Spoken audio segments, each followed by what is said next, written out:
नमस्कार, news point लेकर हाजिर हूं मैं राजीव। दोस्तों, आप सभी को ईद की दिली मुबारकबाद। वरिष्ठ कवि केदारनाथ अग्रवाल ने लिखा है, हमको तुमको सबको अपनी मीठी मीठी ईद मुबारक।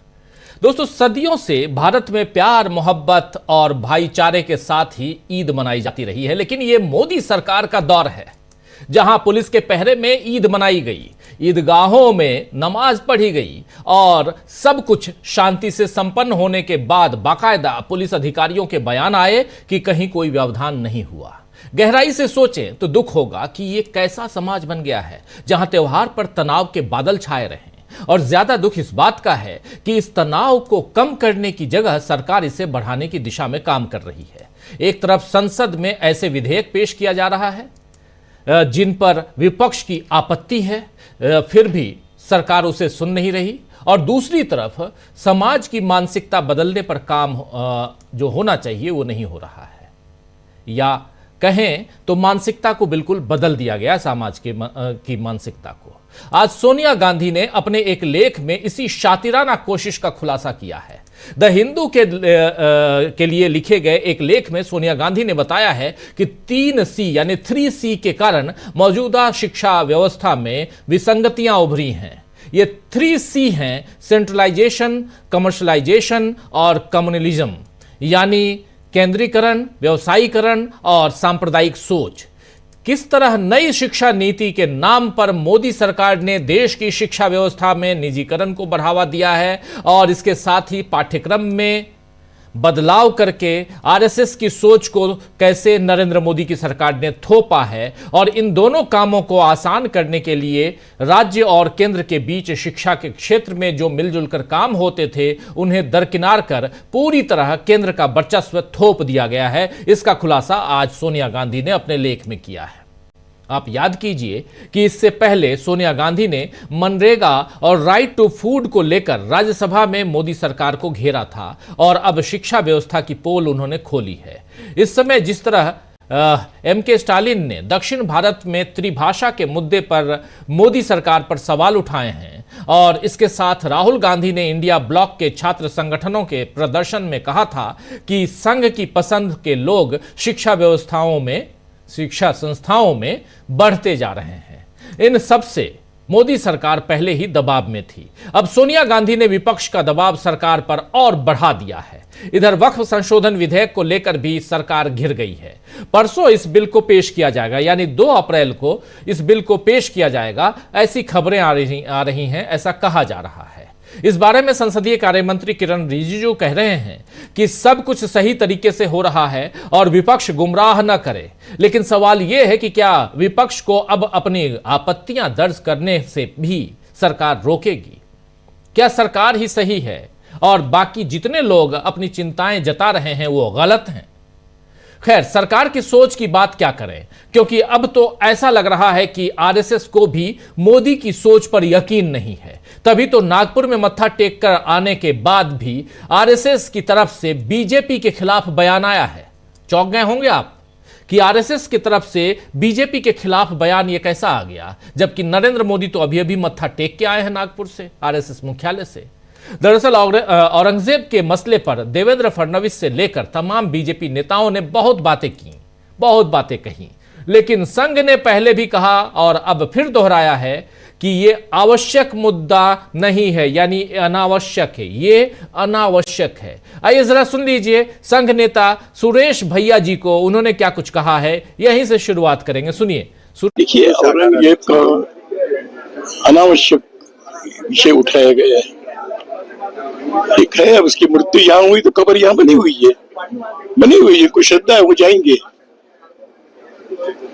हमने तो छत्रपति शिवाजी महाराज का जो नमूना आदर्श है, उन्होंने अब्दुल खान की भी वहां पर कब्र बनवाई थी, तो है भारत की ये उदारता की सर्वसमावेशता का प्रतीक है। वो कब्र रहे, जिसको जाना है वो जाए। तो भारत की उदारता की बात कर रहे हैं सुरेश भैया जी। संघ इसे बेकार का विवाद बता रहा है, जबकि इसी के कारण आप जानिए कि नागपुर में क्या नहीं हुआ। नागपुर में बवाल हो गया, हिंसा हो गई, और अब बीड़ की मस्जिद में धमाका किया गया। जाहिर है कि बीजेपी नफरत के एजेंडे को बढ़ा रही है। उसे लगता होगा कि ऐसा करके चुनावों में सफलता मिल जाएगी, लेकिन कम से कम बिहार के मामले में ऐसा नहीं है। कल जिस तरह अमित शाह ने अपने भाषण में बिहार में बार बार लालू यादव का नाम लिया, उस पर अब आरजेडी ने जबरदस्त तंज कसा है। आइए जरा देखिए आरजेडी ने अपने ट्वीट में क्या कुछ लिखा है। आरजेडी का लिखना है कि अमित शाह ने 19 मिनट के भाषण में 18 बार परम आदरणीय परम पूजनीय श्री लालू यादव जी का नाम लिया। वो लालू प्रसाद जो 20 साल से सत्ता से बाहर हैं। अंदाजा लगाइए लालू जी का नाम कितना बड़ा है, जो तड़ीपार को सोने नहीं देता। लालू यादवाय नमः का सुमरन करिए बेड़ा पार करना चाहते हैं। जय समाजवाद, जय लालू, ये यहां लिखा जा रहा है राष्ट्रीय जनता दल के ट्विटर हैंडल पर। वहीं आज अखिलेश यादव ने भी बता दिया कि बीजेपी हारने वाली है, इसीलिए डरी हुई है। अखिलेश यादव ने ये बात जो है उत्तर प्रदेश के संदर्भ में कही है। दरअसल आज अखिलेश यादव को लखनऊ में ईदगाह जाने के रास्ते में पुलिस ने रोक दिया, जिस पर अखिलेश यादव ने पूछा कि क्या ये इमरजेंसी है। आइए जरा सुन लीजिए अखिलेश यादव को, सुनिए। लगाए गए हैं, ये एक अनडिक्लेयर्ड इमरजेंसी है। मेरे पत्रकार साथियों, हालांकि आपको पता होगा और इसमें से मैं देख रहा हूं कि बहुत सारे सीनियर लोग भी हैं और बहुत वर्षों से आ रहे हैं यहां पर और यहीं पर कवरेज करने आते हैं। आप इसी जगह पर मिलते हैं। कभी इतनी बैरिकेडिंग नहीं होती होगी। जब मैं आज आ रहा था तो जानबूझ करके पुलिस ने मुझे रोका। मैंने जानना चाहा कि भाई क्यों नहीं जाने दे रहे हो। पूरी बैरिकेडिंग लगा करके मुझे आधे घंटे जब बात की तब जाने दिया, बड़ी मुश्किल से, और एक गाड़ी जाने दी।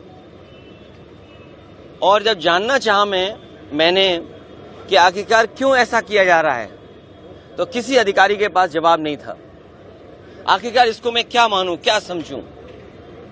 इसको मैं तानाशाही समझूं, मैं इसको इमरजेंसी समझूं, मैं इस बात को ये समझूं कि ऐसा दबाव बनाना चाहते हैं, डराना चाहते हैं, धमकाना चाहते हैं कि दूसरे के धर्मों में शामिल ना हो, दूसरों के कार्यक्रम में शामिल ना हो।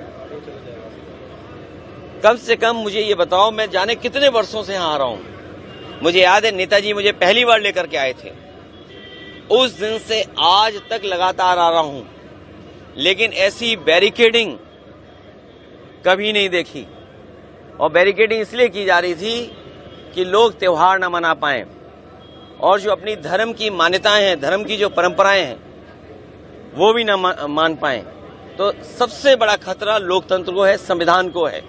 ये सरकार बड़ी जिम्मेदारी के साथ मैं कह सकता हूं, यहां मुझे नहीं कहना चाहिए, लेकिन फिर भी मैं कह रहा हूं कि ये देश भारतीय जनता पार्टी संविधान से नहीं चला रही है।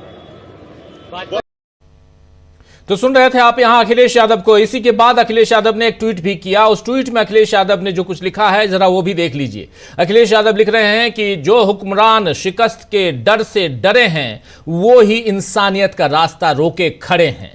जो हुक्मरान शिकस्त के डर से डरे हैं, वो ही इंसानियत का रास्ता रोके खड़े हैं। यानी बीजेपी को हार का डर सता रहा है, क्योंकि बीजेपी समझ रही है कि अगर वक्फ संशोधन विधेयक पर विपक्ष के साथ साथ जेडीयू और टीडीपी भी खड़े हो जाएं, तो फिर सरकार गिर जाएगी। आम आदमी पार्टी के सांसद संजय सिंह ने यही दावा भी किया है। उधर जयराम रमेश ने भी जेडीयू और टीडीपी से उनकी पॉलिटिक्स पूछ ली है कि जरा आप दोनों पार्टियां, जो दोनों दल, ये बता दें कि आपकी पॉलिटिक्स है क्या।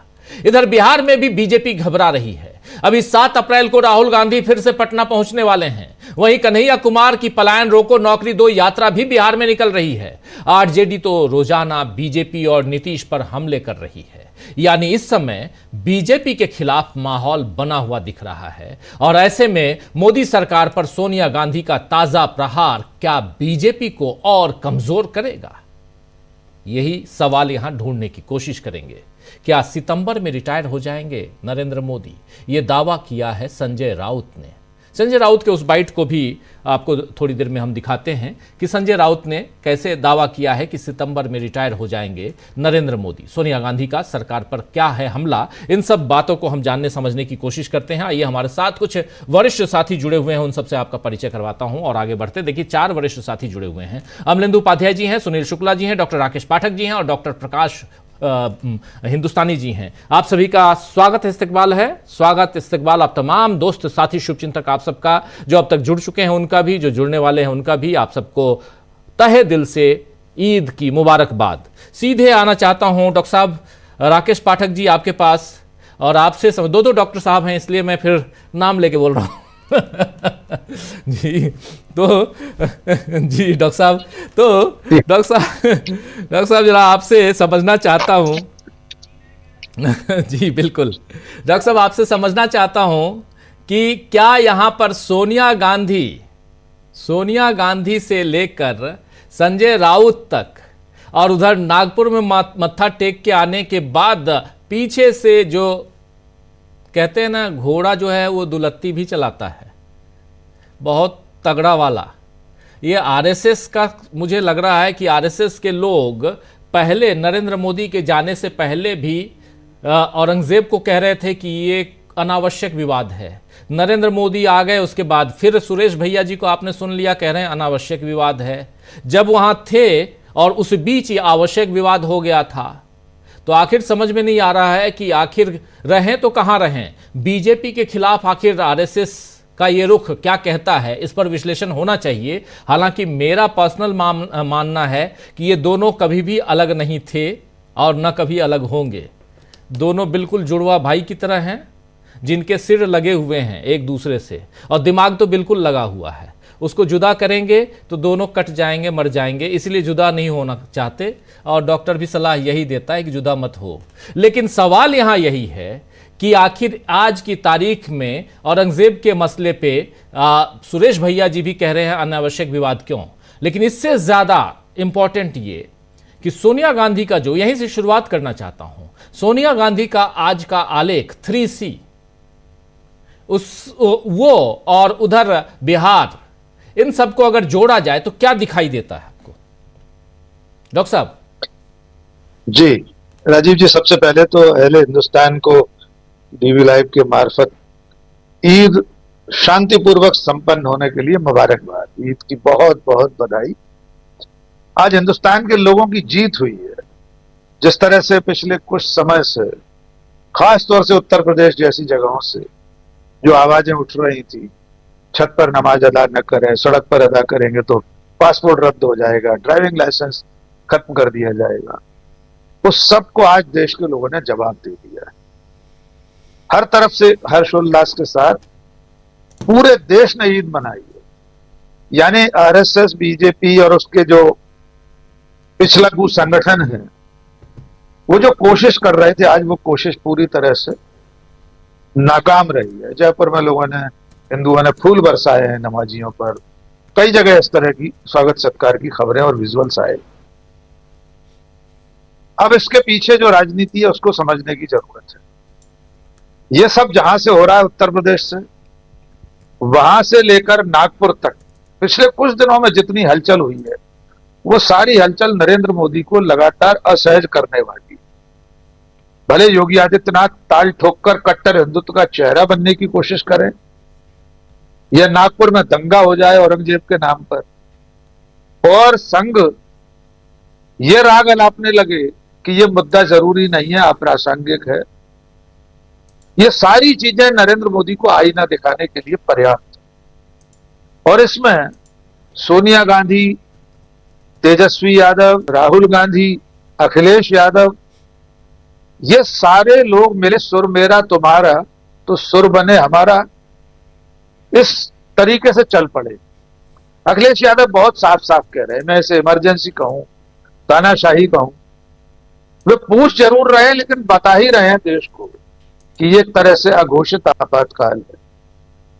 सोनिया गांधी, राहुल गांधी लगातार जनहित के मुद्दों पर बात करते रहे हैं। सोनिया गांधी का आज का आलेख भी उसी दिशा में एक कदम है। लेकिन इस सब में सबसे महत्वपूर्ण है नागपुर में नरेंद्र मोदी की हाजिरी। और उसके बाद संघ का बयान। एक तो उस बैठक के बाद तमाम उन्होंने कसीदे काढ़े हैं, विजिटर बुक में लिखा है, डॉक्टर हेडगेवार को याद किया, गुरुजी को याद किया, ऊर्जा पुंज कहा, सब कुछ कहा है। इसके बाद भी संघ के तेवर ढीले होते नहीं दिखाई दे रहे। आपने बिल्कुल ठीक कहा है, मैं भी हमेशा यही कहता हूं, ये सब एक हैं। वो जो मैं हर बार डॉक्टर अख्तर नजमी का शेर दोहराता हूं कि हर एक काम सलीके से बांट रखा है, ये लोग आग लगाएंगे, ये हवा देंगे। तो संघ और उसके आनुषंगिक संगठनों में सब काम बटा हुआ है। सबको मालूम है, भैया जी जोशी कहेंगे कि औरंगजेब का मामला अप्रासंगिक है, गैर जरूरी है, लेकिन इसको अनसुना करके बाकी के पूरे तंत्र को अपना काम करते रहना है। ये तो पहले भी कह चुके हैं ना संघ के एक पदाधिकारी, किसने सुना? उनके उस बयान के बाद तो दिल्ली में अकबर रोड पर जो साइन बोर्ड लगा था, साइनेज था, उसे पोत दिया गया। इसकी मांग शुरू हो गई है अकबर का नाम हटाया जाए। अब इन लोगों को कौन ये बताए कि अकबर ने जब सत्ता संभाली थी तो उसने सबसे पहले भगवान राम के नाम का सिक्का जारी किया था। अब इनके व्हाट्सएप विश्वविद्यालय से तो ये सारी जानकारियां इन तक पहुंचेगी नहीं, इसलिए हमें बताना पड़ता है कि भैया जी जोशी भले कुछ कहें, औरंगजेब के बाद जल्द ही अकबर के नाम पर भी राजनीति चमकाने की कोशिश बीजेपी और उसके समर्थक करने वाले। लेकिन नरेंद्र मोदी को क्या सचमुच में राहत मिली है नागपुर जाने से? क्या वहां से वे कोई ऐसा टॉनिक लेकर आए जिसके बाद वे दोबारा ताकत से वैसे ही अवतारी स्वरूप में हमारे सामने होंगे? क्या राष्ट्रीय अध्यक्ष के नाम पर कोई सहमति बनी है? क्या मोहन भागवत ने 75 साल के फॉर्मूले की उन्हें याद दिलाई है? क्या उन्हें याद दिलाया गया है कि सितंबर में 75 साल के आप होने वाले महानुभाव? तो ये कई सवाल हैं जिनके जवाब थोड़े दिनों में मिलेंगे। लेकिन इस बीच में उससे भी बड़ा मामला आने वाला है वक्फ बिल का। वो नरेंद्र मोदी के लिए करो या मरो साबित हो सकता है, क्योंकि चंद्रबाबू नायडू ने कह दिया है कि हम मुसलमानों के साथ हैं। हमेशा से उनकी पार्टी और वे वक्फ की संपत्तियों को लेकर मुसलमानों के हक में खड़े जी। नीतीश कुमार पर भी वो दबाव है, लेकिन नीतीश कुमार कमोबेश नायडू की तुलना में कमजोर पड़ते हुए दिखाई दे रहे हैं। कुछ उनका स्वास्थ्य भी साथ नहीं दे रहा, उनके संगी साथी भी साथ छोड़ रहे हैं। बहुत ज्यादा समय नहीं लगेगा कि नीतीश कुमार के सांसद और विधायक मोदी की गोद में या बीजेपी की गोद में बैठे दिखाई दें। लेकिन चंद्रबाबू नायडू के साथ बीजेपी अभी ये करने की स्थिति में नहीं है।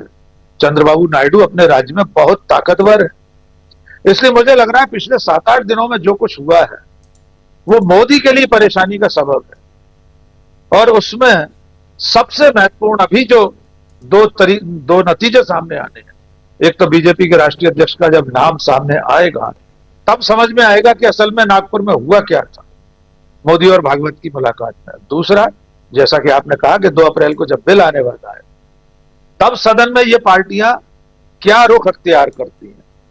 क्या ये बिल फिर ठंडे बस्ते में चला जाएगा? क्या इस सत्र के चलते तक फिर इस पर कोई चर्चा नहीं होगी? या सचमुच में अगर वो पारित हो जाता है तो इन दोनों पार्टियों के लिए बहुत मुश्किल होगी अपने मतदाताओं, अपने वोट बैंक को जवाब देना। तो अभी कई दिन और अभी इस तरह की संभावनाओं पर बात होती रहेगी राजीव जी। जी बिल्कुल बिल्कुल। वक्फ बिल बहुत इंपॉर्टेंट है, इस पर चर्चा जितनी की जाए वो कम है। और आज किरण रिजिजू साफ साफ कह रहे हैं कि विपक्ष गुमराह ना करे। क्या विपक्ष गुमराह कर रहा है?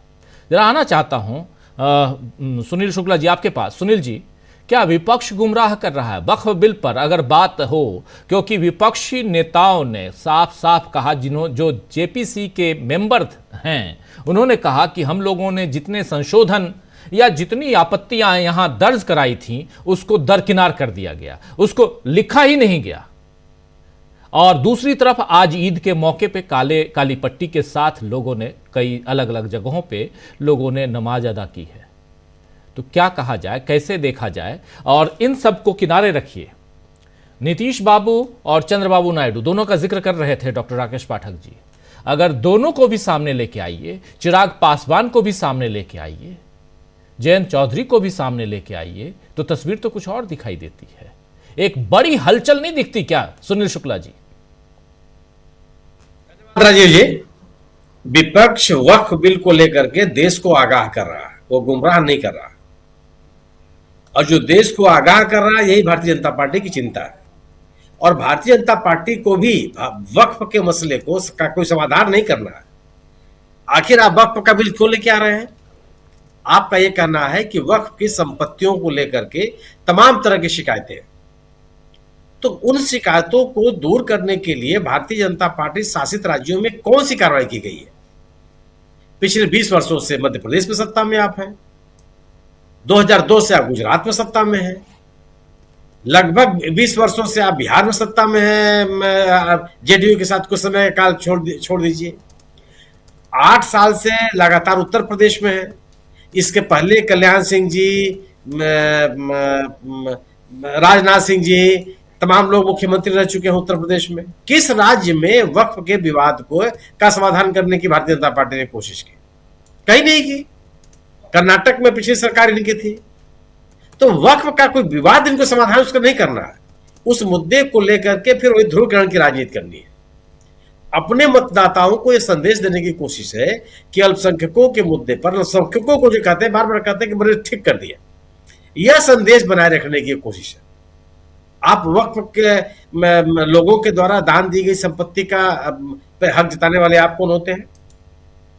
जो यह आरोप लगाया जा रहा है कि वक्फ का विवाद और कोई विवाद नहीं है, उसकी संपत्तियों पे कब्जा करने की कोशिश है और अपने चहेते जो औद्योगिक घराने हैं, उद्योगपति हैं, उनको सौंपने का प्रयास है।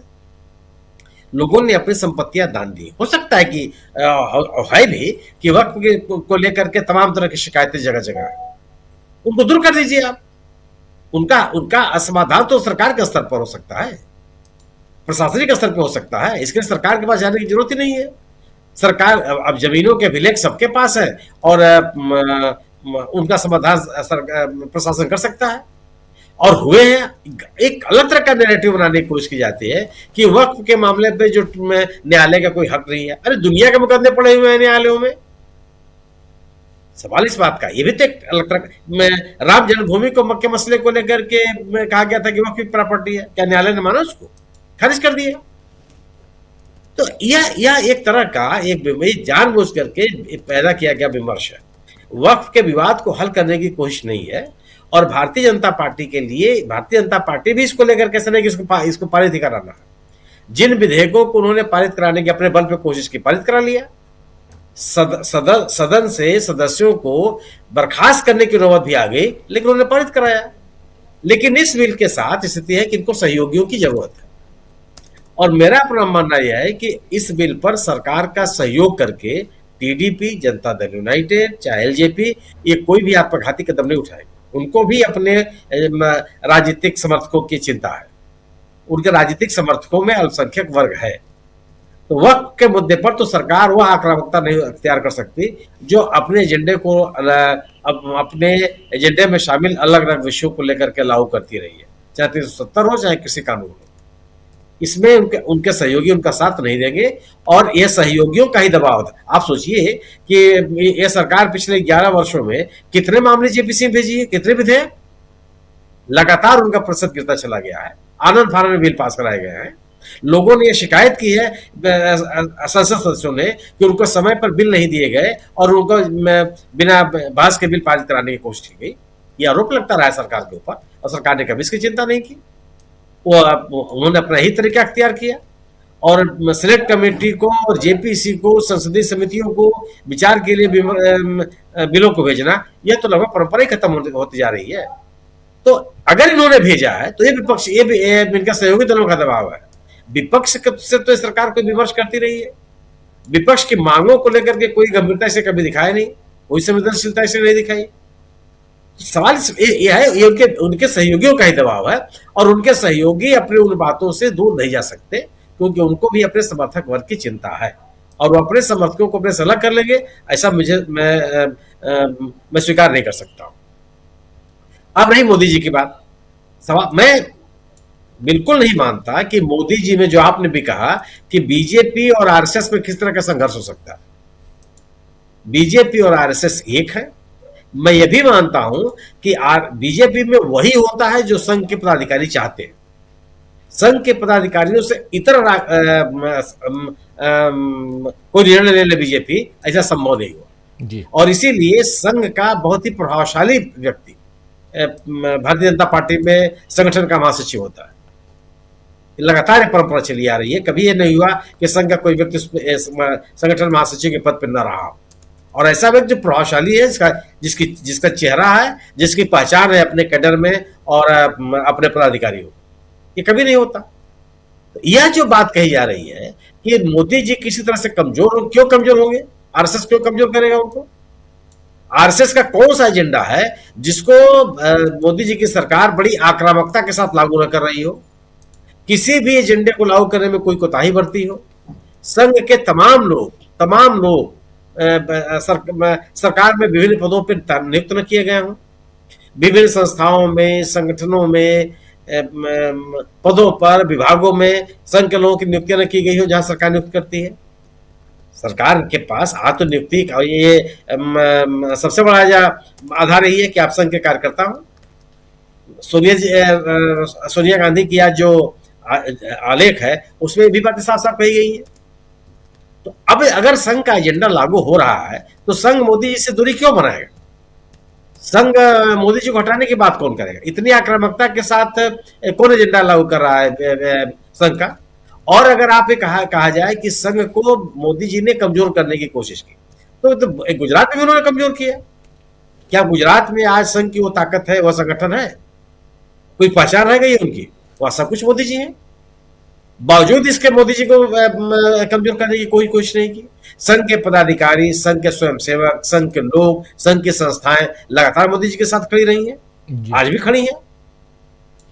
क्या जब सरकार बदल दिया था मोदी जी ने वहां गुजरात में, उसमें संघ के स्वयंसेवक उसमें मंत्री नहीं थे?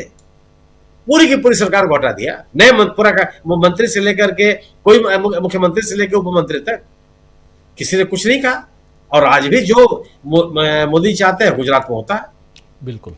मेरा अपना मानना है कि यह जो यात्रा है संघ के मुख्यालय पर, जो पहली बार किसी भारतीय प्रधानमंत्री ने संघ के मुख्यालय पर जाने की कोशिश की, यह केवल एक मतलब इसको बहुत महत्वपूर्ण मैं नहीं मानता हूं, या कोई ऐसा भी नहीं मैं मानता हूं कि इसको लेकर के कोई नीतिगत फैसला हो रहा हो, या संघ के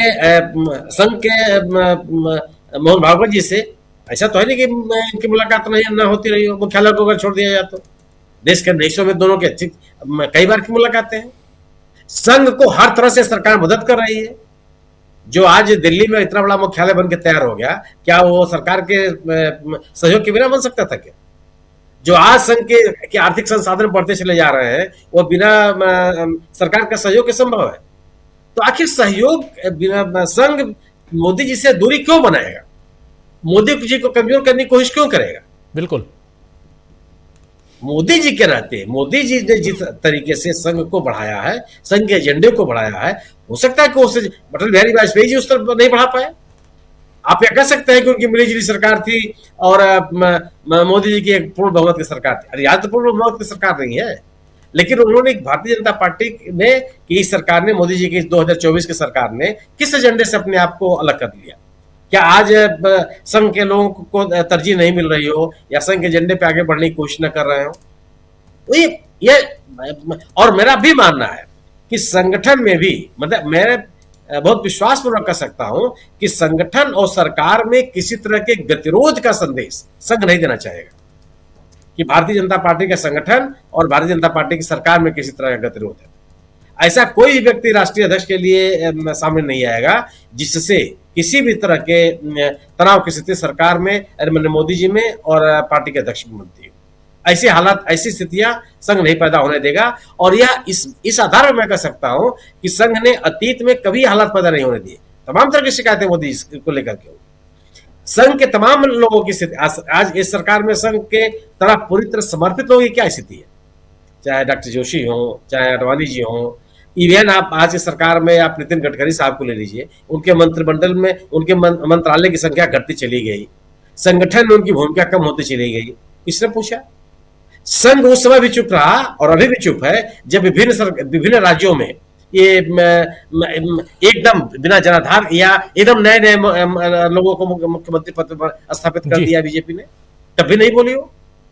तो मेरा अपना मानना है कि यह एक रस्मी दौरा था और संघ और बीजेपी में या संघ और मोदी जी में किसी तरह का तनाव मैं नहीं देखता हूं। संघ को, यह भारतीय जनता पार्टी और संघ का ही तरीका है कि हमेशा विमर्श में संघ को बनाए रखिए कि राजनीतिक उपलब्धियां संघ के कारण है और राजनीतिक जो नुकसान हुआ वो संघ की सक्रियता के कारण नहीं है। यह भी भारतीय जनता पार्टी का अपने संगठन, अपने विचार, अपने कार्यकर्ताओं को मजबूत दिखाते रहने का एक नैरेटिव है। बिल्कुल बिल्कुल बिल्कुल, आप सही कह रहे हैं। जरा संजय राउत को सुनते हैं जो कह रहे हैं कि सितंबर में रिटायर हो जाएंगे नरेंद्र मोदी। सितंबर में नरेंद्र मोदी 75 साल के हो रहे हैं और क्या रिटायरमेंट प्लान के लिए गए थे नागपुर, ये पूछ रहे हैं संजय राउत। जरा सुन लीजिए। नागपुर में थे, उनका सितंबर में रिटायरमेंट है, किस तरीके से देखते हैं? सितंबर में रिटायरमेंट का एप्लीकेशन लिखने के लिए शायद वो आरएसएस मुख्यालय गए। मेरी जो जानकारी है 10-11 साल में कभी मोदी जी गए नहीं। मोदी जी गए हैं, वो बताने के गए हैं मोहन राव भागवत जी से कि टाटा बाय बाय, मैं जा रहा हूं। अब देखिए, दो बातें हैं आरएसएस की जो मेरे समझ में आई है। एक तो मोहन राव भागवत यानी सरसंघ चालक और पूरा संघ परिवार देश के नेतृत्व में बदलाव चाहता है। अब मोदी जी का समय खत्म हो गया है और देश में बदलाव चाहता है और बीजेपी का राष्ट्रीय अध्यक्ष भी अपने मर्जी से चुनना चाहता है, तो इसलिए मोदी जी वहां गए थे। सीधा प्रहार करते हुए यहाँ संजय राउत सितंबर की बात और उसके अलावा बीजेपी आरएसएस क्या चाहते हैं ये सब कुछ यहाँ बताते हुए जरा डॉक्टर प्रकाश हिंदुस्तानी जी आपके पास आना चाहता हूँ। वक्फ संशोधन विधेयक जो है वो अब 2 तारीख को कह रहे हैं कि ऑलरेडी पहले से तो खैर वो था ही सदन में, वो उसको लेके आया गया था, उसके बाद जेपीसी का गठन, उसके बाद की कहानी सबको पता है। लेकिन अब इसको दोबारा लाना और यहाँ से कितना ये बिल जो है वो परेशानी का सबब बन सकता है नरेंद्र मोदी की सरकार के लिए।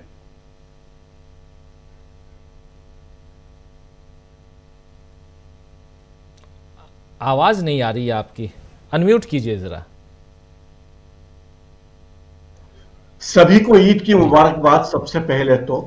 और जो ईद के मौके पे नमाज पढ़ते वक्त एक बड़े वर्ग ने अपने हाथों पर काली पट्टियां लगाई। ये चिंता का विषय इसलिए है कि भारत में जब भी कोई विधेयक पेश होता है, कानून बनता है, तो उसके पहले सरकार बहुत सोच विचार के उसके बारे में फैसला लेती है।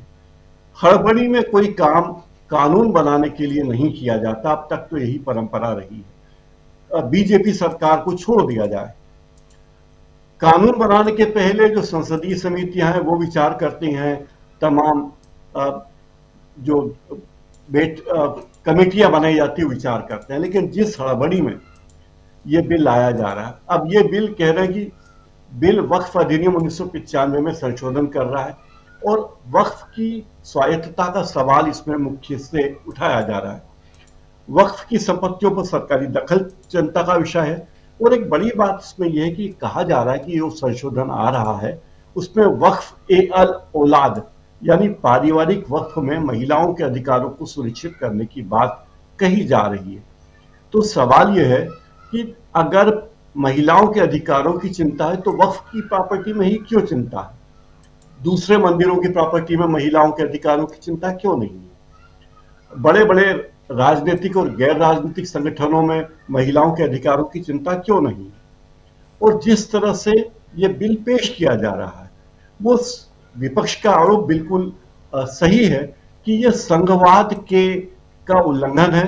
हमारे संविधान में जो व्यवस्था है उसका उल्लंघन करने की कोशिश है। धर्मार्थ संस्थाएं समवर्ती सूची में आती है और राज्यों का अधिकार है कि वो इस बारे में फैसला लें। तो केंद्रीकरण, केंद्र सरकार की मंशा यहाँ संदेह के घेरे में है।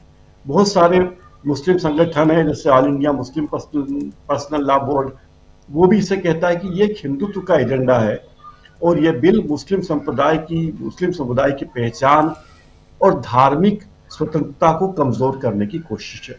तो समाज में कोई भी वर्ग, चाहे वो अत्यंत छोटा सा पारसी वर्ग ही क्यों नहीं हो, पारसी समुदाय ही क्यों ना हो, अगर समाज के ये वर्ग कमजोर होंगे तो देश का भला होने वाला नहीं है। ये बात बहुत महत्वपूर्ण है। एक और बात महत्वपूर्ण है कि इस बिल में जिला कलेक्टर को बहुत ज्यादा पावर दे दिए गए हैं। वो तय करेगा कि कोई संपत्ति वक्फ की है या सरकारी। और जिला कलेक्टर किस तरह राज्य सरकारों के दबाव में, खास करके बीजेपी राज्यों में आप देखिए कैसे काम करते हैं, ये इस पूरे मुद्दे को बड़ा ही गंभीर बना देता है। एक और मुद्दा है कि इसके राज्य वक्फ बोर्ड में गैर मुस्लिम सदस्यों को भी शामिल करने की बात की जा रही है। तो ये भी एक बहुत ही गंभीर बात है कि आखिर ये ऐसा क्यों किया जा रहा है, और ये मुद्दे बड़े गंभीर हो गए हैं। जी जी, बिल्कुल बिल्कुल महत्वपूर्ण बातें वक्फ बिल को लेकर हम चर्चा कर रहे हैं। और जी, कुछ जोड़ना चाहते हैं और डॉक्टर प्रकाश हिंदुस्तानी जी? जी, इसके अलावा सोनिया जी ने जो लेख लिखा है उसके बारे में कुछ बातें बहुत स्पष्ट है कि सोनिया गांधी बहुत इंपॉर्टेंट है जी। सोनिया गांधी ने जो लेख लिखा है उसमें बहुत सारे मुद्दे वो हैं जिन्हें राहुल गांधी बार बार अलग अलग मंचों से उठाते रहे। शिक्षा व्यवस्था पर हमला, आप देखिए इस देश की सरकार ने जो शिक्षा व्यवस्था को नेस्तनाबूद करने की कोशिश की है, ये बेहद चिंता की बात है और शर्मनाक भी है कि हम शिक्षा को एकदम ही नजरअंदाज कर रहे हैं। आप एक आर्टिकल पिछले दिनों मैंने पढ़ा, उसकी चर्चा करना मौजूद समझता हूं कि जो केरल राज्य 1947 में पिछड़े राज्यों में आता था, आज देश के सबसे उन्नत राज्यों में क्यों आ रहा है। तो इसका एक प्रमुख कारण यह बताया गया कि वहां शिक्षा का प्रचार प्रसार बहुत व्यापक पैमाने पे किया, लोगों के स्वास्थ्य की चिंता की गई। तो ये दोनों ही चीजें अब नहीं है।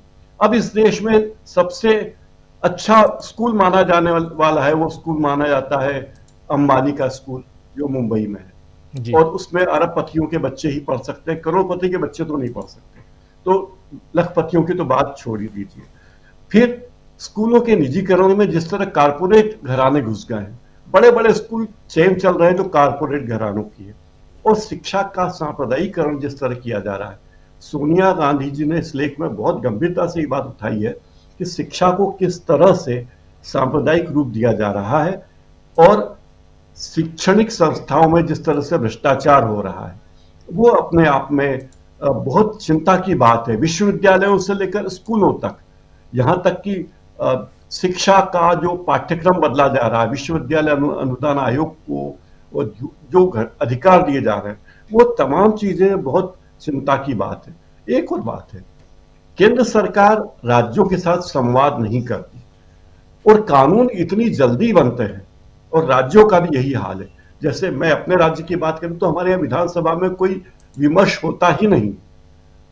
विधेयक आते हैं और आनंद फानंद में एक दिन में 12-12 विधेयक पारित हो जाते हैं, कानून बन जाते हैं। तो ये बातें जो है ये देश के लोकतंत्र के लिए बहुत गंभीर है, और सोनिया गांधी ने इस पर चिंता व्यक्त की। ये बहुत महत्वपूर्ण बात है। और गुड़ी पड़वा के मौके पर मोदी जी नागपुर गए, धोख देने गए, उनका निजी मामला है, जाएं, लेकिन प्रधानमंत्री के रूप में जब वे जाते हैं और उसी कार्यक्रम में वे रक्षा परियोजनाओं के उद्घाटन में भी शामिल कर लेते हैं। उन्होंने solar defence and aerospace limited का भी दौरा किया। अगर वे संघ मुख्यालय जा रहे थे तो बीजेपी के नेता की तरह संघ के मुख्यालय जाते, उसमें कोई सरकारी कार्यक्रम नहीं जोड़ते।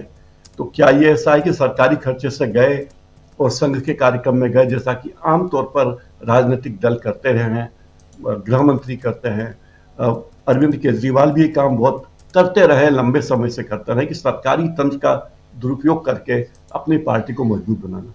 ये तमाम मुद्दे जो आज आप उठा रहे हैं राजीव जी, ये वे मुद्दे हैं जो इस देश की दीर्घकालिक नीति को तय करेंगे। भारत किस दिशा में जा रहा है, अल्पसंख्यकों के मुद्दे पर किस दिशा में जा रहा है, शिक्षा के मामले में किस मुद्दे पर जा रहा है, और सबसे बड़ी बात है कि हम आखिर संघवाद को, जो संघ आरएसएस वाला संघवाद नहीं, हमारा जो संघ है, भारत राज्यों का संघ है, उसको हम कितना कमजोर करने जा रहे हैं।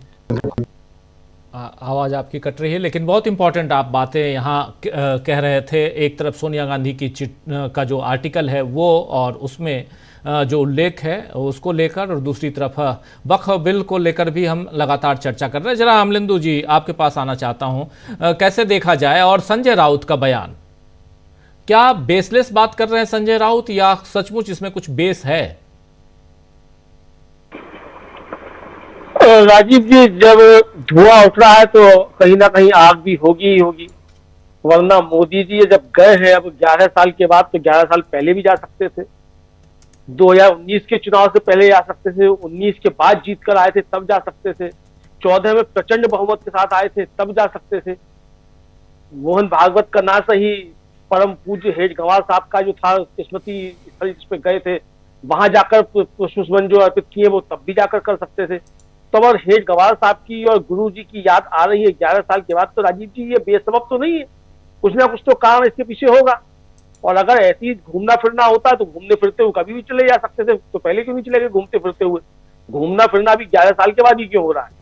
जब ये बात उठ रही है सब जगह, ठीक है कि आरएसएस नहीं हटाएगा उनको या नहीं हटा रहा है, या आरएसएस में हिम्मत नहीं है मोदी जी को हटा सके, मोदी जी बहुत ताकतवर है, सर्वशक्तिमान है, विश्वगुरु हैं, आरएसएस को भी ठीक कर देंगे, क्योंकि बहुत सी असीम आनंद वाली फाइलें जो हैं वो सब खुल जाएंगी, बहुत कुछ हो सकता है।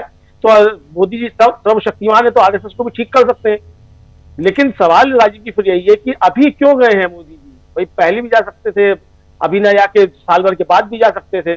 लेकिन जब ये बातें उठ रही हैं कि 240 पे आके सिमट गए, आरएसएस के मुखपत्र लगातार ये लिख रहे हैं कि मोदी जी में अब ताकत नहीं बची है, उनमें करिश्मा नहीं बचा है चुनाव जिताने का, और जिस तरीके से हरियाणा का, महाराष्ट्र का और दिल्ली विधानसभा के चुनाव जीते गए, उसको लेकर विपक्ष जिस तरीके से आक्रामक मुद्रा में प्रहार कर रहा है, और लगातार ये बात उठ रही है कि मोदी जी अभी भी जो है वो भारतीय जनता पार्टी के संसदीय दल के नेता नहीं चुने गए हैं।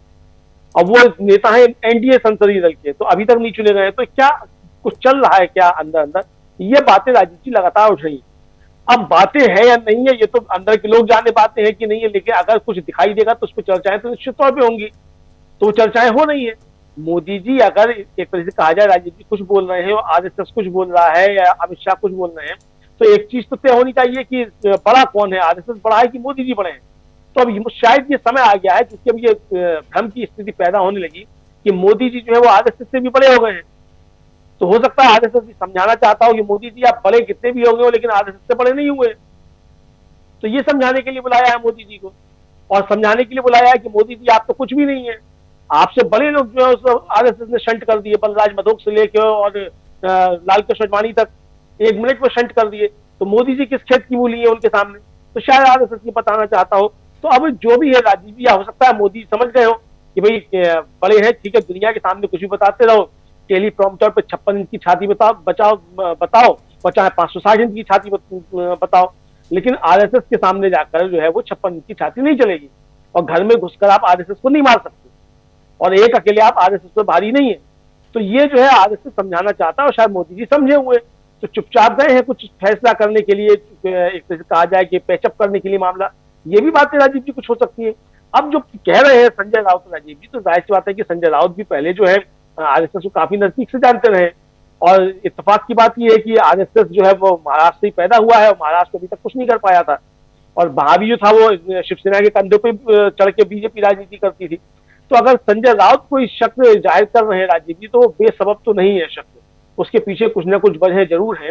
और निश्चित तौर पर अगर मोदी जी अब जा रहे हैं, आप बताइए, अब नेत्रालय का जो है सेंटर का शिलान्यास करने के लिए तो सिर्फ नहीं जाएंगे मोदी जी। अगर नेत्रालय का ही शिलान्यास करने के लिए जाना है तो नेत्रालय तो पहले भी खुल सकता था, बाद में भी खुल सकता था, कहीं और भी खुल सकता था। तो मोहन भागवत के साथ मंच पर जो है राजीव जी, पिछले मुझे लगता है कि शायद ये 11 सालों में पहली बार है कि आरएसएस के किसी कार्यक्रम में ही मोदी जी पहुंचे।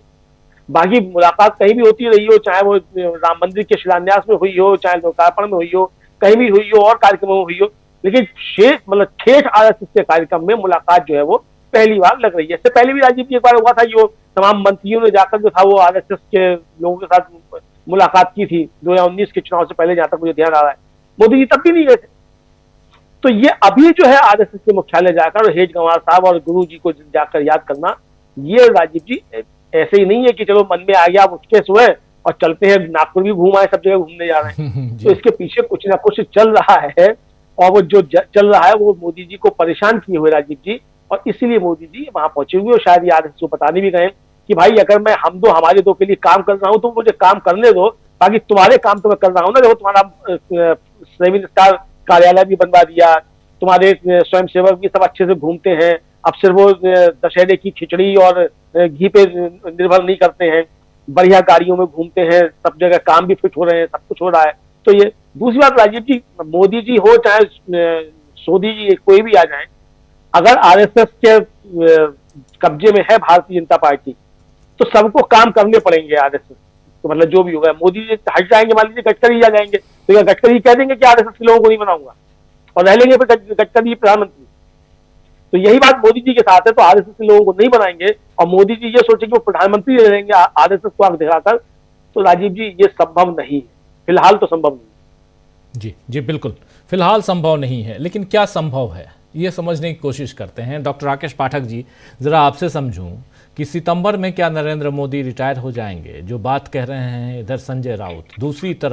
दूसरी तरफ बहुत इंपॉर्टेंट वक्फ बिल अब 2 तारीख को आता है, 4 तारीख को ऑलरेडी संसद की कार्रवाई समाप्त हो जाएगी, बजट सेशन जो है वो ख़त्म हो जाएगा, लेकिन 2 दिन में क्या ये पास हो जाएगा? अगर 2 तारीख को 2, 3, 4 एक इम्पॉर्टेंट है हालांकि, और दूसरी चीज़ कि अगर वो पास होता है, नहीं होता है, बिल आता है, संसद में रखा जाता है, तब चंद्रबाबू नायडू का रोल क्या होगा, चिराग पासवान का रोल क्या होगा, जयंत चौधरी का रोल क्या होगा, ऐसे तमाम और भी दूसरे दलों के, और नीतीश कुमार की पार्टी, उनका रोल क्या होगा, ये सब भी है, और इन सब का असर कितना होगा देश की सियासत पर। जी राजीव जी, इन सवालों पर आएंगे, लेकिन उससे पहले डॉक्टर प्रकाश हिंदुस्तानी जी ने सोनिया गांधी के आलेख का भी जिक्र किया था जी, आपने भी शुरू में उसकी बात कही। एक बहुत महत्वपूर्ण उन्होंने संकेत किया अपने आलेख में, जो 3 C उन्होंने कहे, सेंट्रलाइजेशन, कमर्शियलाइजेशन और कम्युनलाइजेशन, सांप्रदायिकरण शिक्षा नीति का। इसका एक नजारा आज ही पेश आ गया है। लखनऊ विश्वविद्यालय के विभागाध्यक्ष ने आज कामकाज संभाला है। ये देखिए, ये तस्वीर हमारी स्क्रीन पर हम जी हम वो वीडियो ही दिखा रहे थे स्क्रीन पर। आप अंदाजा लगा सकते हैं, ये कोई धार्मिक कार्यक्रम नहीं हो रहा, किसी घर के भीतर का कोई कार्यक्रम नहीं है कि घर में अखंड रामायण हुई हो। ये लखनऊ विश्वविद्यालय के हिंदी विभाग के विभागाध्यक्ष प्रोफेसर पवन अग्रवाल अपना दायित्व संभालने के दिन अपने विभाग में पहुंचे हैं। देखिए क्या क्या हो रहा है। राहुल गांधी ने 2-3 दिन पहले जो विद्यार्थियों के बीच में कहा था कि विश्वविद्यालयों पर संघ का कब्जा हो गया है, ज्यादातर कुलपति संघ के लोग हैं, ये नजारा इसी बात की निशानी है। देखिए कैसे पूजा पाठ हो रहा है विश्वविद्यालय में, विभागाध्यक्ष के कक्ष में। वे सिर्फ अपना कार्यभार संभालने पहुंचे, कोई धार्मिक आयोजन नहीं था, लेकिन पूरी तरह से धार्मिक आयोजन बना दिया गया। तो सोनिया गांधी ने जो 3 C अपने आलेख में उल्लिखित किए हैं, उसमें से सबसे खतरनाक ये तीसरा वाला C है, कम्युनलिज्म, सांप्रदायिकता से ओत-प्रोत शिक्षा व्यवस्था। सोनिया गांधी ने लिखा है कि NCERT की किताबों में से मुगल काल, राष्ट्रपिता महात्मा गांधी की हत्या और कई ऐसे तथ्य हटा दिए गए हैं जो सत्ताधारियों को असहज करते, लेकिन इतिहास इस तरह किताबों में से हटाने से मिट नहीं जाएगा। खतरा तो यह है ही कि जो बच्चे NCERT की किताबों में पढ़ेंगे, उन्हें मालूम ही नहीं पड़ेगा महात्मा गांधी की हत्या किसने की थी, वो किस विचारधारा से प्रेरित था, कौन लोग थे उस समय जो आजादी की लड़ाई में अंग्रेजों के साथ खड़े थे। तो सोनिया गांधी की चिंता वाजिब है, राहुल गांधी की चिंता वाजिब है, और बीजेपी संघ के लोग इस तरह के कामों से उन्हें सही साबित कर देते हैं। अब आते हैं उस सवाल पर कि क्या संजय राउत की आशंका सही है, या अमलेंदु जी जो कह रहे हैं कि सितंबर में नरेंद्र मोदी रिटायर हो सकते हैं। होने को कुछ भी हो सकता है, लेकिन बहुत आसानी से नहीं होगा। नरेंद्र मोदी के सामने कई विकल्प रखे गए होंगे कि आपने ही नियम बनाया था 75 साल का, अब आप खुद हो रहे हैं 75 साल के, तो क्या विकल्प हो सकते हैं? भारत में तो एकमात्र विकल्प उनके पास ही हो सकता है कि वे भारत के राष्ट्रपति बन जाएं। राष्ट्रपति बनने से सबसे बड़ी सुविधा यह होगी कि संवैधानिक पद पर रह चुके व्यक्ति, वो भी राष्ट्रपति जैसे पद पर रह चुके व्यक्ति के खिलाफ भविष्य में किसी भी तरह की कानूनी कार्रवाई, मुकदमे वगैरह की आशंकाओं से काफी कुछ निजात मिल सकती है जी। बाकी वे विश्वगुरु हैं, थोड़ी सी कायदे कानून की व्यवस्था है, वरना वे अमेरिका के राष्ट्रपति बनने रहेगी। संघ अब उन्हें किस तरह से हाशिए पर ले जाएगा, इसकी कोई व्यूह रचना संघ के भीतर चल रही हो। मैं अक्सर एक मुहावरे का इस्तेमाल करता हूं कि संघ धागे से मक्खन को काटता है, उसमें आवाज नहीं होती है।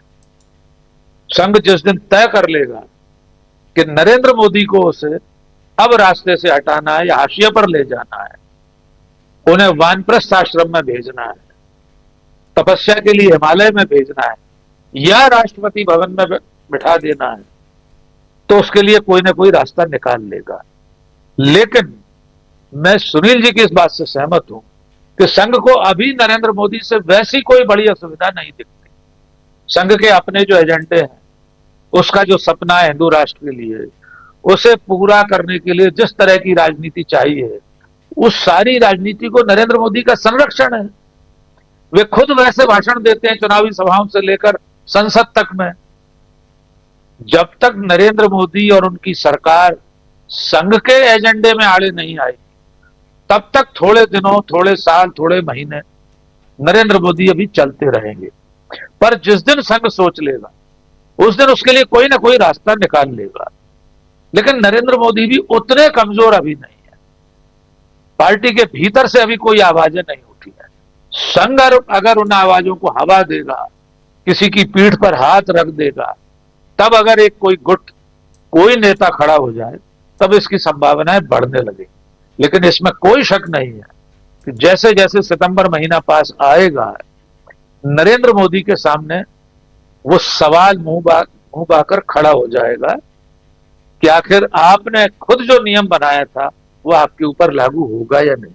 अंतिम बात, वक्फ बिल जिस दिन पेश होगा, 2 अप्रैल से लेकर 4 अप्रैल तक चंद्रबाबू नायडू, नीतीश कुमार, जयंत चौधरी, चिराग पासवान, इन सब की गति, भई गति सांप छछूंदर केरी, वो हो जाएगी। न इनसे उगलते बनेगा न निगलते बनेगा, क्योंकि इन सबको अपने अपने वोटर, अपने अपने वोट बैंक को भी जवाब देना है। बहुत आसानी से ये लोग इस बिल को पास होते हुए नहीं देख पाएंगे, और अगर देखेंगे तो इसका खामियाजा इन्हें भुगतना पड़ सकता है अपने अपने क्षेत्रों में। तो मुझे लगता है 2 तारीख को जैसे ये बिल रखा जाएगा, उसके बाद इन चारों पार्टियों के तेवर देखने लायक होंगे। अभी तक तो बाहर बयानबाजी चल रही है, नायडू जी वहां कुछ भी कह रहे हो, सदन में उनके सांसद क्या करते हैं, उस दिन वे क्या रुख अख्तियार करते हैं, ये देखना बहुत जरूरी होगा। जी राजीव जी, बिल्कुल बिल्कुल सही आप कह रहे हैं। सुनील शुक्ला जी, आप कैसे देखते हैं? सुनील जी, एक तरफ सोनिया गांधी की चिट्ठी का आलेख, चिट्ठी नहीं आलेख, और दूसरी तरफ संजय राउत का बयान, और तीसरी तरफ वक्फ संशोधन बिल। जरा इस पे थोड़ा सा, और पहले दौर में आपने इस पे बहुत सारी बातें रखी हैं, लेकिन खासकर संजय राउत के बयान को किस ढंग से देखा जाए? इस पूरे घटनाक्रम में मैं सोनिया गांधी के आलेख को महत्वपूर्ण मानता हूं। भारतीय जनता पार्टी के खिलाफ एक वैचारिकी का माहौल बनाने की जिम्मेदारी जो राजनीतिक दलों के ऊपर है, उस काम को, उस दायित्व का निभाते हुए सोनिया गांधी दिखाई पड़ती है। अगर आप ये जो संजय राउत का बयान, एक विपक्षी दल के नेता को जो बयान देना चाहिए उन्होंने दे दिया। सवाल एक, कोई सितंबर का महीना क्यों, अगस्त में क्यों नहीं? आप कहेंगे कि 75 साल का जो मामला हो सकता है। भारतीय जनता पार्टी अपने किन किन दावों से अलग हुई है। भारतीय जनता पार्टी कहती रही है एक व्यक्ति एक पद। जेपी नड्डा साहब के साथ क्या हो रहा है? कितने उदाहरण आपके पास इस तरह के मिलेंगे? सब कुछ चल रहा है वहां। तो ये कोई मान नहीं। सवाल इस बात का है कि चूंकि नरेंद्र मोदी और आरएसएस नरेंद्र मोदी से दूरी क्यों बना लेगी? और ऐसा तो है नहीं कि पिछले 10 वर्षों में 11 वर्षों में मोदी जी की और भागवत जी की मुलाकात न हुई हो। नागपुर में बिल्कुल नहीं हुई है। क्या आप देश के हिस्सों में नहीं हुई है? ये कई बार। और दूसरी चीज की क्या, और भागवत जी में और मोदी जी में कोई संवादहीनता की स्थिति है? अगर भागवत जी कुछ कहना चाहते हैं तो मोदी जी से वो कम्युनिकेट नहीं कर सकते। इस संघ के काम करने का तरीका आप याद कीजिए कि अटल बिहारी वाजपेयी कौन दौड़ दौड़ के चले जाते थे? वो भी तो उन प्रधानमंत्रियों में शामिल हैं जो कोई प्रधानमंत्री जिसमें वो नागपुर नहीं गए। वो 3 बार प्रधानमंत्री बने। ये पहले प्रधानमंत्री हैं मोदी जी जो नागपुर में गए हैं। तो क्या हम अटल बिहारी वाजपेयी एक स्वयंसेवक नहीं थे? वो तो खुलेआम उन्होंने कहा कि स्वयंसेवक होने पर मुझको गर्व है। उन्होंने संघ से जुड़े होने की या संघ से प्रभावित होने की किसी बात को छिपाया नहीं था, लेकिन कभी नहीं गए संघ नागपुर मुख्यालय पर। ये जाना आना ये इतना महत्वपूर्ण नहीं है जिसका तमाम बातें कही जा रही। अगर इतना महत्वपूर्ण होता संघ, आखिर मोहन भागवत साहब की कितनी बातों पर ये सरकार या बीजेपी ने उसको ध्यान, उन्होंने कहा कि हर मस्जिद के नीचे मंदिर मत खोजिए, बंद कर दिया सरकार ने कहा उसको। खूब अंजाम दे लगातार बयान दे रहे हैं। मोहन भागवत साहब ने कहा कि एरोगेंसी किसी तरह में बहुत ही खतरनाक चीज है और ये दिखाई पड़ रहा है कुछ लोगों के कार्यशैली में। क्या एरोगेंसी खत्म हो गई? उसी दिखाई पड़ रही है। लेकिन मूल सवाल है, मेरा अपना मानना है, मेरी अपनी समझ है, संघ के लिए कभी कोई व्यक्ति महत्वपूर्ण नहीं है। संघ के लिए अपना एजेंडा महत्वपूर्ण है और संघ ने उस किसी व्यक्ति से दूरी बनाने में कोई हिचक नहीं की जो उसके एजेंडे को प्रभावित कर रहा हो। उसको लागू करने में उसने किस तरह का संकोच दिखाया हो, चाहे वो बलराज माधोक जी रहे हो और चाहे अन्य कोई नेता रहा हो। और जिस किसी से संघ ने दूरी बना ली वो राजनीति कम से कम बीजेपी के राजनीति में एकदम हाशिए पे चला गया, उसे कोई पूछ नहीं हुई। आज मोदी जी संघ के एजेंडे को कायदे से लागू करते हुए दिख रहे हैं। संघ बार बार कहता रहा है कि आप केवल मोदी जी के नाम पर, एक चेहरे के नाम पर चुनाव नहीं जीत सकते हैं। है चल रहा है वो, बावजूद इसके मोदी जी सबसे बड़े चेहरे हैं। मोदी जो चाहते हैं वो होता है। विभिन्न विधानसभाओं के चुनाव में जिसको उन्होंने चाहा उनको उन्होंने मुख्यमंत्री बना दिया। ऐसे मुख्यमंत्रियों के बनाने में भी संघ ने कोई हस्तक्षेप नहीं किया। सवाल ये नहीं, सवाल केवल यह है कि ठीक है, ये जाना, इस जाने का निष्कर्ष कुछ भी हम आप निकालें, मेरा अपना मानना यह है कि बीजेपी के खिलाफ जो पहल होनी चाहिए, जो एक वैचारिक लड़ाई होनी चाहिए, वो सोनिया गांधी के इस आलेख में, चाहे वो सांप्रदायिकता का सवाल हो, शिक्षा को प्रभावित करने का सवाल हो, केंद्रीकरण का मुद्दा हो, व्यावसायिकता को बढ़ावा देने का सवाल, इन तमाम चीजों पर उन्होंने हमला किया जो सीधे सीधे हम व्यक्ति को प्रभावित करता है। अगर आप सांप्रदायिकता के एजेंडे को इस कदर और इस ढंग से आगे बढ़ाने की कोशिश करें कि समाज कहां जाएगा? इस बारे में तो देश को चेतावनी देने की आवश्यकता है। और लगातार सोनिया गांधी, चाहे कांग्रेस, चाहे विपक्ष के नेता इस बात को लगातार कहते चले आ रहे हैं। संजय राउत के उस बयान में मैं कोई तथ्य मैं नहीं पाता। संजय वो रिटायरमेंट लेने जा रहे हैं और क्या संघ मोदी जी की चिंता नहीं करेगा? गुजरात में संघ की कोई चिंता नहीं की मोदी जी ने, अपना सिक्का चलाया। क्या प्रधानमंत्री बनने की जो नौबत बताई 2013 में तय किया गया था। 2013 में अंतिम, इसके पहले गए थे मोदी जी संघ मुख्यालय पर, उनको आगे नहीं बढ़ाया संघ ने। कोई नाराजगी व्यक्त की कि आपने मुख्यमंत्री रहते हुए संघ के लोगों को कितना महत्व दिया, किस तरह के संघ के संगठन को आपने प्रभावित करने की कोशिश की? कोई नहीं दिया, क्योंकि उसको लगा कि मोदी जी को आगे करके वो अपने एजेंडे को और उनके नाम पर लोगों को अपने पक्ष में आकर्षित कर सकती है। एक तरह का ऑरा उनका क्रिएट करने की कोशिश की गई। आज जो मोदी जी का ऑरा बना हुआ उसमें संघ के स्वयंसेवकों की भूमिका नहीं है। और संघ के स्वयंसेवक, भारतीय जनता पार्टी के कार्यकर्ता, भारतीय जनता पार्टी के सिंपैथाइजर क्या अलग अलग लोग हैं? हर जगह ही दिखाई पड़ते हैं। और सरकार भी, सरकार की तरफ से संघ क्या घोषणा करके संघ के एजेंडे को लागू किया जा रहा है? क्या बताया जाता है कि फला व्यक्ति आया वो संघ का कार्य करता है? कर दिया। आज जो अभी आप लखनऊ विश्वविद्यालय में हिंदी के विभागाध्यक्ष की बात आप कर रहे हैं, क्या है ये? कोई घोषणा की गई है क्या? सब पता है। संघ को अपने एजेंडों को बढ़ाए रखने के लिए, अपने संगठन को ताकत देने के लिए, अपने जनाधार को व्यापक बनाने के लिए, अपनी उपस्थिति को प्रभावी बनाने के लिए हमेशा सरकार की आवश्यकता है। सरकार की गैर मौजूदगी में संघ का विस्तार इस तरह से नहीं होता। संघ कोई संघर्ष करके, जलसा निकाल करके, जुलूस निकाल करके, धरना देकर के अपनी ताकत नहीं बढ़ाता जी। अगर सरकार का सुरक्षा जब मिलता है तो उसकी उपस्थिति आपको खूब दिखाई पड़ेगी। और मोदी जी के माध्यम से संघ अपने इस उद्देश्य में सफल है। तो रिटायरमेंट की जो भी बात हो, 75 साल के बाद मुख्य राजनीति से अलग होने का सवाल हो, ये चीजें मोदी जी पे लागू नहीं होती। उनका स्वास्थ्य उनका साथ देता रहेगा। मुझे दूर दूर तक ऐसी कोई आशंका नजर नहीं आती है कि उनका मोदी जी का विकल्प ढूंढने के लिए संघ कोई प्रयास करेगा। मोदी जी का विकल्प के लिए आधारभूत तैयार करने की जिम्मेदारी विपक्ष के नेताओं की, विपक्षी दलों के ऊपर है। एक वैचारिक हमला करने की आवश्यकता। आप इसके भरोसे नहीं रह सकते हैं कि संघ मोदी जी को अलग कर देगा, कोई नया आदमी आ जाएगा। अगर इस देश में सांप्रदायिकता की राजनीति को, ध्रुवीकरण की राजनीति को रोकने की कोई पहल होनी है तो विपक्ष के द्वारा होनी है। और उसमें ये जो सोनिया गांधी का आलेख है, इस ऐसे विचारधारा के का महत्व बढ़ जाता है। लोगों को चेताने की आवश्यकता है। और इस तरह की पहल ही आप इस सरकार, मोदी जी या संघ की विचारधारा के खिलाफ कोई माहौल तैयार कर सकते हैं। अन्यथा और कोई विकल्प है नहीं।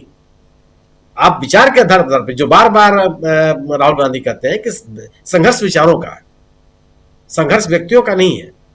और विचारधारा के स्तर पर चुनौती देकर के ही भारतीय जनता पार्टी के खिलाफ कोई आप एक विकल्प प्रस्तुत कर सकते हैं।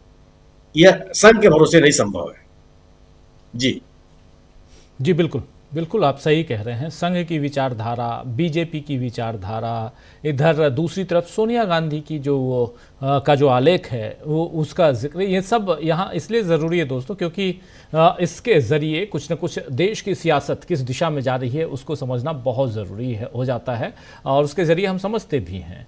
आज सोनिया गांधी का जो 3C वाला आर्टिकल है उसको ज़रूर पढ़िएगा अगर आपने नहीं पढ़ा है तो। और शुरुआत में हमने थोड़ी सी बातें रखी भी हैं, बहुत महत्वपूर्ण है। और देश एक तरफ जो वैचारिकी देने की कोशिश, जो कह रहे थे आप डॉक्टर प्रकाश हिंदुस्तानी जी, थोड़ा सा उसको बढ़ा सकते हैं क्योंकि वैचारिकी देने की जो कोशिश है यहाँ पे सोनिया गांधी ने जो कोशिश की है, क्योंकि विचारों का आदान प्रदान और विचारों के ऊपर अगर प्रहार, आपके विचार हमारे विचार से मिलते हो ना मिलते हो, लेकिन देश जो है कैसे एकजुट रहे, इसमें एक विचार बनाने की जो ज़रूरत होती है उसकी आज बहुत ज़्यादा कहें तो कमी खल रही है इस देश में। इसलिए भी सोनिया गांधी का ये आलेख इम्पॉर्टेंट है। और आज का दिन ईद का दिन है, नवरात्र का दूसरा दिन है आज, और चैत्र नवरात्र कल से शुरुआत हुई है। और एक कहा जाए तो माहौल बहुत ही एक शानदार माहौल है देश का उस हिसाब से, ईद और चैत्र नवरात्र के हिसाब से। लेकिन क्या सिर्फ और सिर्फ दिन के हिसाब से हम इसे देखें या सियासत के हिसाब से देखें? सियासत अगर देखते हैं तो नफरत जो फैलाने की कोशिश हुई है उसमें आज काली पट्टी बांधकर लोगों को नमाज अदा करना पड़ रहा है। आखिर क्यों? वक्फ बिल की बात हम एक बार फिर लाना चाहते हैं, जरा उस पर आपकी प्रतिक्रिया डॉक्टर प्रकाश हिंदुस्तानी जी आपसे समझना चाहता हूं कि क्या वक्फ बिल सपोज पास हो जाता है, आगे क्या होगा? राजीव जी, जिस तरीके से काली पट्टी बांधकर नमाज अदा की गई वो एक प्रतीक है कि एक समुदाय के लोग बहुत शांतिपूर्ण तरीके से अपना विरोध प्रदर्शित कर रहे हैं। अब ये सरकार की जिम्मेदारी कि उस शांतिपूर्ण प्रदर्शन के प्रति वो क्या रवैया अपनाती है, ये बहुत जरूरी है। अब तक हमारे देश में जो दुर्भाग्यपूर्ण बात यह है कि शांतिपूर्ण प्रदर्शनों के पर हमारी सरकार का कोई ध्यान नहीं होता। सरकार जब तक कि कोई हिंसा ना हो, आगजनी ना हो, तोड़फोड़ ना हो, शांतिपूर्ण प्रदर्शनों को महत्व नहीं देती। और ये हमारे लोकतंत्र की बड़ी कमजोरी है। एक तरफ तो सरकार अपने सारे एजेंडे फटाफट लागू कर लेती है, लेकिन जब जनता शांतिपूर्ण तरीके से अपनी बात कहना चाहती है तो उसे कोई सुनने वाला नहीं। मैं जिस शहर इंदौर में हूं वहां पिछले 10 साल से ज्यादा से धारा 144 लगी हुई, एक हफ्ते के लिए लगती है, खत्म होती है, फिर 1 घंटे बाद नया आदेश आ जाता है। तो ये सरकार चलाने का क्या तरीका? अगर मैं ये लिखूं या कहूं कि ये गलत है तो मेरे घर बुलडोजर आ जाएगा। यानी जिस तरीके से आप ये सरकारें दबाव डाल रही है वो बहुत चिंता की बात है कि इस तरीके से दबाव डालने की परंपरा खत्म होनी चाहिए, नहीं होनी चाहिए, लेकिन ये हो रहा है। और हमारी सरकार को जो कुछ करना चाहिए, जो लोग चुपचाप हैं, जो लोग शांतिपूर्ण तरीके से अपना विरोध प्रकट करें, चाहे वो किसान हो, मजदूर हो, बेरोजगार हो, विद्यार्थी हो, कोई भी, ये लोकतांत्रिक समाज की अपेक्षा है कि हमने विरोध प्रकट किया तो हमारी बात को सुनिए, और यही लोकतंत्र का तकाजा है। लेकिन हम इस पर ध्यान नहीं देते। ऐसे में सोनिया गांधी जी का जो लेख आया है और लेख में उन्होंने जो मुद्दे उठाए वो उसी परंपरा को आगे बढ़ाने वाले की शांतिपूर्ण प्रदर्शन है। ये सारी बातें सोनिया जी, राहुल जी मंचों पर कह चुके हैं। संसद में शब्दावली कुछ अलग रही हो लेकिन कहते रहे कि देश कहाँ जा रहा है, चाहे कम्युनलिज्म हो, चाहे कमर्शियलाइजेशन हो। लेकिन ये सरकार वो सरकार है जो हर चीज को आर्थिक रूप से देखती। अब $5 ट्रिलियन की बात थी कि 2024 तक 5 ट्रिलियन हो जाएगा, अब बोल रहे हैं कि 3.8 ट्रिलियन तक ही हम पहुंच पाए 2025 तक। तो ये सरकार आंकड़ेबाजी में बहुत मशहूर है। आज एक ट्वीट देखा मैंने, वो कहते हैं कि ये सरकार ने कहा था कि हम 100 शहरों को स्मार्ट सिटी बनाएंगे। अब कोई कितने शहर स्मार्ट सिटी बने, स्मार्ट सिटी में शहर का कितना हिस्सा बना? वाराणसी को जो क्योटो बनाने वाले थे, क्योटो बनाया नहीं बना। लेकिन ये सब चीजें मार्केटिंग के लिहाज से की जाती है कि ये दिखाया जाए कि देखिए हमने ये काम किया, हमने ये काम किया। तो मुझे लगता है कि ये परंपरा इस सरकार की चल रही है। अब संजय राउत के बारे में बात करूं कि संजय राउत मीडिया की स्थिति अच्छी तरह जानते हैं, उन्हें पता है कि कैसे खबरों में आया जाए। हालांकि उनकी अब कोई बहुत अच्छी हैसियत, उनकी पार्टी की बहुत बड़ी हैसियत बची नहीं है, लेकिन वो जानते हैं कि मीडिया में क्या आना है, क्या कहना। देखिए 17 सितंबर को नरेंद्र मोदी जी, 17 सितंबर 2025 को नरेंद्र मोदी जी 75 साल के हो जाएंगे। उसके 6 दिन पहले 11 सितंबर को मोहन भागवत भी 75 साल के हो जाएंगे। तो ये दोनों बुजुर्गवार कभी नहीं चाहेंगे कि वो किसी भी बहाने से उनके पदों से हटे, चाहे संघ के प्रमुख का पद हो, चाहे प्रधानमंत्री का पद हो। और ये दोनों प्रकारांतर में हैं, एक ही सिक्के के 2 पहलू हैं, एक दूसरे का बचाव करते आए हैं और एक दूसरे के लिए कार्य करते हैं। भले ही धोख देने के लिए 11 साल में पहली बार गए हों मोदी जी, लेकिन उनका धोख ऑनलाइन जाता होगा, उनका धोख मोबाइल पे, इंटरनेट पे जाता होगा, संदेशों का आदान प्रदान होता है। दूसरा, अगर वो उनकी भावनाओं को समझकर कार्य कर रहे हैं तो धोख देने के लिए उन्हें भौतिक रूप से जाने की जरूरत नहीं है। ये डिजिटल वर्ल्ड है, मोदी जी का भी डिजिटल वर्ल्ड है। क्या चाहते हैं वो जानते हैं कि उनके मन की बात समझ लेते हैं मोदी जी कि क्या आरएसएस के लोगों के इनकी मंशा है, वो क्या करना चाहते हैं, और वही करते आ रहे हैं। इसमें कोई अलग बात नहीं है। आरएसएस से कोई दुश्मनी नहीं है, किसी की भी दुश्मनी नहीं है। दुश्मनी है उसकी विचारधारा से। जो विचारधारा उसकी है, जो केंद्रीकरण की बात करती है, जो कुछ लोगों को आगे लाने की बात करती है, केवल हिंदुओं की बात करती है। और आप मोहन भागवत के जुमले भी देखिए, वो भी कैसे मोदी जी की तरह जुमले फेंकते हैं। कभी कहते हैं कि अब बहुत हो गया मंदिरों के नीचे मस्जिद वाली बात, या मस्जिदों के नीचे मंदिर वाली बात, अब आप हर मंदिर के नीचे झांकने की कोशिश मत कीजिए। यानी ये भी एक जुमला है। तो जुमले बोलने में मोहन भागवत जी का कोई जवाब नहीं है। वे आरक्षण को लेकर भी बोल चुके हैं, संविधान को लेकर भी बोल चुके हैं, इशारा कर चुके हैं, और वे एक मौसम का मिजाज जानने की कोशिश करते हैं। और एक आपने देखा होगा जब कुआं खोदा जाता था पहले, तो एक शख्स होता था जो पानी की खोज करता था, वो नारियल लेकर चलता था गांव में से कि कहाँ पानी है बता देता था, और वहीं पे कुआं खोदा जाता था या ट्यूबवेल खोदा जाता था, पानी निकलता। तो मोहन भागवत वो पानी की खोज करने वाले व्यक्ति हैं जो हाथ में नारियल लेकर जमीन पर टहल रहे हैं कि कहाँ से पानी है, कहाँ खुदाई करनी चाहिए। तो बहुत अंतर दोनों में है नहीं, और मुझे लगता नहीं कि मोदी जी रिटायर होंगे। मोदी जी पावरफुल हैं, और उनकी जो उनकी मंशा रहती है वो कभी भी लोकतांत्रिक मूल्यों पर बहुत ज़्यादा यकीन करते नहीं हैं। तो ये आशा करना कि वो खुद हट जाएंगे या संघ के कहने पर हट जाएंगे, मुझे लगता नहीं कि कुछ वो हटेंगे। वो कोशिश जरूर करेंगे कि कैसे वो या उनके लोग महत्वपूर्ण पदों पर आते रहें, सत्ता में बने रहें और संवैधानिक संस्थाओं पर भी कब्जा करते रहें। ये उनकी मंशा हमेशा रहेगी, मुझे यही लगता है। राजीव जी जी बिल्कुल बिल्कुल। अमलेंदु जी, क्लोजिंग कमेंट, आपको क्या लगता है? राजीव जी देखिए, अगर आरएसएस और मोदी जी के बीच सब कुछ ठीक ठाक है और सब कुछ सामान्य है, बहुत कुछ अच्छा चल रहा है, एकदम गुडी गुडी चल रहा है, तो मोहन भागवत को घोषणा कर देनी चाहिए मोदी जी रिटायर नहीं होंगे। आरएसएस सार्वजनिक बयान जारी कर दे कि मोदी जी रिटायर नहीं होंगे, और संघ का कोई प्लान नहीं है कि मोदी जी 100 साल के बाद 150 साल के भी हो जाएंगे तब भी आरएसएस मोदी जी को नहीं हटाएगा, क्योंकि मोदी जी सबसे अच्छे और सबसे सच्चे स्वयंसेवक हैं। उसके अलावा दूसरा कोई स्वयंसेवक जो है आरएसएस के पास नहीं।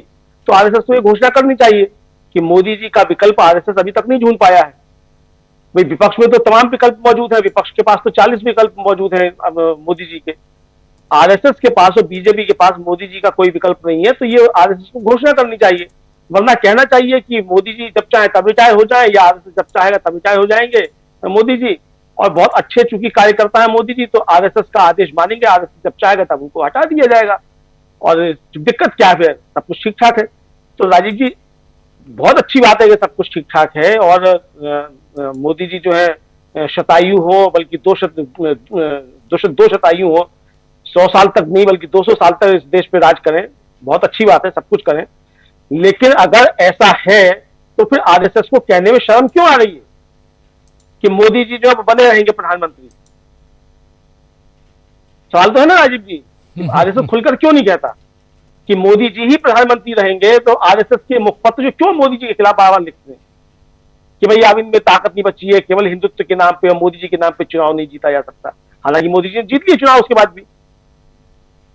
तो आरएसएस के अगर मुखपत्र लिख रहे हैं और छोटे मोटे लोग नहीं लिख रहे हैं, उसके संपादक लिख रहे हैं उन मुखपत्रों के, तो जाहिर सी बात है राजीव जी, अगर मान लीजिए आपका मतलब देशबंधु में अगर कोई संपादकीय आ रहा है, तो वो संपादकीय चाहे किसी ने भी लिखा हो, चाहे मैंने लिखा हो, चाहे वो दीपक जी ने लिखा हो, चाहे समित्रा जी ने लिखा हो, लेकिन वो आवाज तो आप ही की है ना, प्रतिनिधित्व तो आपका ही है वो।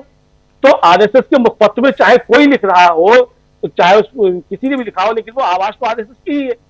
तो अगर आरएसएस का मुखपत्र लिख रहा है कि मोदी जी में ताकत नहीं बची है, तो इसका मतलब ताकत नहीं बची है मोदी जी में, आरएसएस से मान रहा है। और अच्छी बात है, नड्डा जी के ऊपर कहने की आवश्यकता क्यों पड़ गई थी कि हमें आरएसएस की आवश्यकता नहीं है? अगर सब कुछ ठीक ठाक है और आरएसएस की आवश्यकता बीजेपी को नहीं है, तो मतलब क्यों कहा नड्डा जी ने? तो बहुत सारे सवाल है राजीव जी। बहुत अच्छी बात है कि उनके बीच में कुछ नहीं है, बहुत अच्छी बात है किसी के बीच कुछ नहीं हो और कोई संघर्ष की स्थिति नहीं आए। लेकिन राजीव जी, अगर संघर्ष की स्थिति आती है, हम अगर लगाकर जोड़ते हैं कि अगर संघर्ष की स्थिति आती है और आरएसएस कहता है मोदी जी आप हट जाइए, आपने ही नियम बनाया था 75 साल का, तो आप पे लागू होता है, मोहन भागवत भी हट जाएंगे, क्योंकि वहां भी भैया जी जो मोहन भागवत में संघर्ष है। मोहन भागवत भी जब बने थे राजीव जी आरएसएस के संघ प्रमुख, उस समय भैया जी जोशी का नाम पहले आ रहा था, और वहां भी संघर्ष, और दोनों की लॉबी अलग अलग है, वहां भी अंदरूनी चीजें चलती हैं। लेकिन जो ठीक है वहां चलती होंगी, लेकिन अब कहा तो ये भी आता है कि भैया जी जोशी की लॉबी जो है वो मोदी जी को सपोर्ट करती है, और मोहन भागवत जो है वो नहीं करते हैं सपोर्ट। तो ये भी बहुत सारी बातें चलती हैं।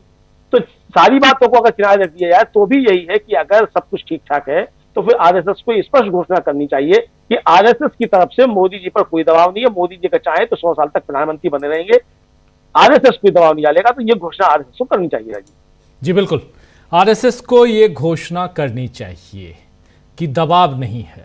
लेकिन आरएसएस और नरेंद्र मोदी के बीच यहां सोनिया गांधी का आलेख बहुत इंपॉर्टेंट है और उस आलेख से यह साफ समझ में आता है कि विपक्ष अभी हथियार नहीं डाले हुए हैं, बल्कि विपक्ष लगातार प्रहार कर रहा है। और दूसरी तरफ वक्फ बिल को लेकर भी नरेंद्र मोदी की सरकार फंसी हुई है और साथ साथ उनका साथ देने वाले जितने भी दल हैं वो भी फंसे हुए हैं। आगे की राजनीति क्या होगी ये देखा जाएगा, लेकिन बहुत इंपॉर्टेंट सियासत आने वाले अगले महीने में शुरुआत इसकी हो रही है। आज 31 तारीख है, कल से नया साल, और नया साल इसलिए क्योंकि फाइनेंशियल ईयर नया वो उसकी शुरुआत हो रही है। तो चलिए इन सब पे निगाहें टिकी रहेंगी। आज इस कार्यक्रम को समाप्त करूं। बहुत बहुत शुक्रिया सुनील शुक्ला जी आपका, डॉक्टर प्रकाश हिंदुस्तानी जी आपका, और अमलेंदु उपाध्याय जी साथ में जुड़े थे, डॉक्टर राकेश पाठक जी, आप सबका बहुत शुक्रिया, बहुत धन्यवाद। आप तमाम साथियों, आप सबका भी शुक्रिया अदा करता हूं। ईद की ढेरों शुभकामनाएं देता हूं और ऐसे ही प्रेम, सद्भाव, सौहार्द बना रहे इस देश में, ऐसी आशा करता हूं। आप तमाम साथी जो हमारे साथ बने हुए हैं, आप सबको भी बहुत बहुत शुक्रिया अदा करता हूं।